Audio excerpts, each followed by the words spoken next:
ഇത് മൈഡൻ hair fern എന്നറിയപ്പെടുന്ന ഒരു ചെടിയാണ്. ഇതിൻ്റെ പ്രത്യേകതകൾ: ഒരു തവിട് ചെടി, അതായത് ഫേൺ വർഗത്തിൽപ്പെടുന്നു. ഇലകൾ ചെറുതും സുന്ദരമായ പച്ച നിറത്തിലുമാണ്. ഇലക്കൊമ്പ് കറുപ്പിനോട് അടുത്ത നിറമുള്ള മിനുസമുള്ള വളയങ്ങളോട് കൂടിയതാണ്.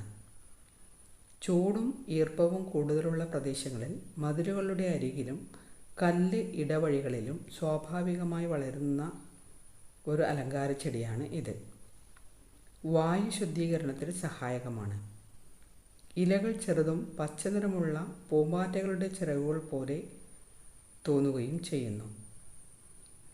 ഈ മൃദുവായ അളവുകളോടെയുള്ള ഇലകൾ കൊണ്ടാണ് ഇത് കാണുന്നവർക്ക് പൂമ്പാറ്റകളെ പോലെ തോന്നുന്നത്. ഈ ചെടി പ്രകൃതിയിൽ വളരുമ്പോൾ ചെറിയ പൂമ്പാറ്റകളുടെ കൂട്ടം വിരിയുന്നു എന്നൊരു മനോഹര കാഴ്ച നൽകുന്നു.